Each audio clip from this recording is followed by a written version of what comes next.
Hello everyone. Today we are going to learn about perfect. There are three types of tense in perfect section. First, present, past and future. अब इनके हमने पहचान लिख चुके हैं यहाँ पर और इसके हेल्पिंग वर्ब भी लिख चुके हैं. अब वन बाय वन हम देखते हैं कि इनका यूज किस तरह से करना है. अब बात करते हैं प्रेजेंट की सबसे पहले. तो यहाँ पर अगर जब भी आपके हिंदी का जो सेंटेंस रहता है उसके लास्ट में अगर ये लिखा हुआ है तो चीज़ पूरी हो चुकी है या पूरी हो गई है तो आपको यहाँ पर प्रेजेंट का यूज़ करना है परफेक्ट सेक्शन में. नॉट नेसेसरी कि आपको हमेशा ये देखना है कि लास्ट में आपके हिंदी सेंटेंस के लास्ट में चुका है यही लिखा हुआ हो. कभी कभी ये चीज़ लिखी हो सकती है कि वो हो गया है. तो इसमें ये पहचान हो गई है. इसकी अब जब बात करते हैं हेल्पिंग वर्ब के बारे में तो यहाँ पर आप देखेंगे हैव और has. You know very well कि कब आपको हैव का यूज़ करना है, कब हैज़ का यूज़ करना है.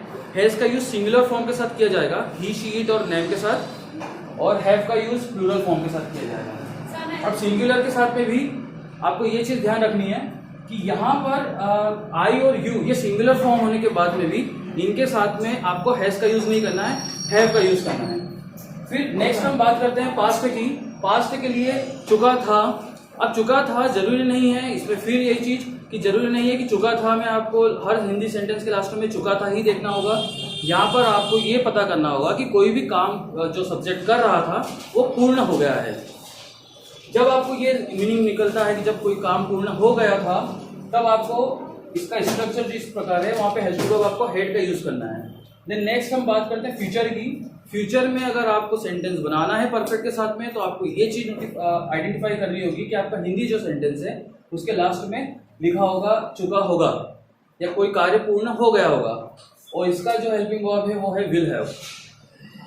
Next we talk about structure. अब स्ट्रक्चर तीनों का स्ट्रक्चर सेम ही रहेगा. Subject, helping verb, verb third form, then object. एक चीज जो आपको याद रखनी है वो ये है कि सिर्फ परफेक्ट ही टेंस ऐसा होता है जिसमें आपको वर्ब की थर्ड फॉर्म का यूज करना होता है, और वर्ब की सेकंड फॉर्म का यूज सिर्फ सिंपल पास्ट में किया जाता है, जिसके वीडियो हमने पहले अपलोड कर चुके हैं. सिंपल और कॉन्टिन्यूस का वीडियो हम पहले अपलोड कर चुके हैं. वहां जाएं आप उसकी प्रैक्टिस कर सकते हैं.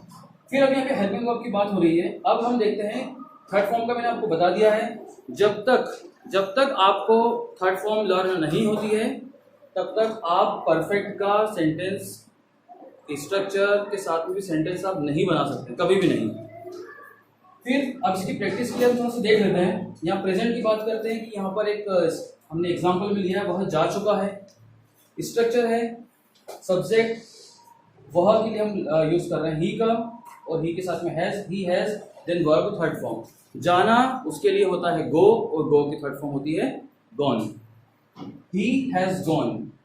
अगर इसको इंटरोगेटिव में चेंज करना चाह रहे हैं आप तो यहाँ पर हेल्पिंग वर्ब आगे होती है, then subject, then verb third form, has he gone. But remember one thing कि जब भी आप अगर सिंपल सेंटेंस को इंटरोगेटिव में चेंज करते हैं तो आपको आपका साउंड भी चेंज करना होता है. आप इस तरह से कह रहे हैं, हिंदी में हम बात करते हैं कि वह जा चुका है, और इंग्लिश में अगर आप इंटरोगेटिव बनाते हैं हिंदी में तो आप कहेंगे क्या वह जा चुका है.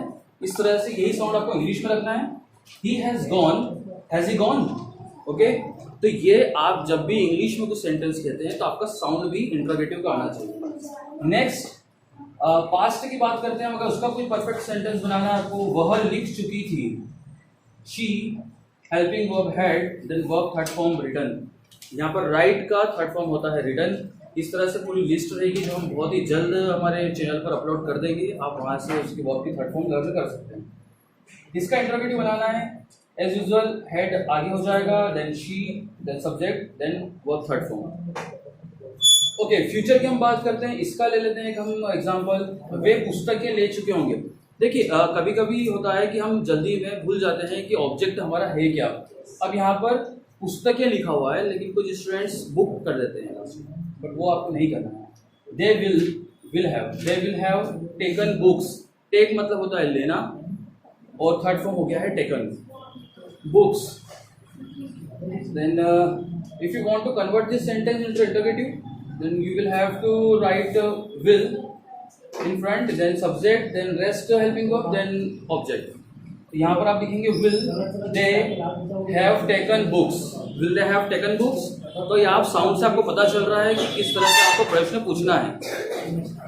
तो ये मैंने परफेक्ट का आपको स्ट्रक्चर समझाने की कोशिश की है, जिसमें हमने तीनों टेंसों को कवर किया है। अभी भी अगर आपको कुछ डाउट रह जाता है तो आप कमेंट सेक्शन में मुझसे पूछ सकते हैं।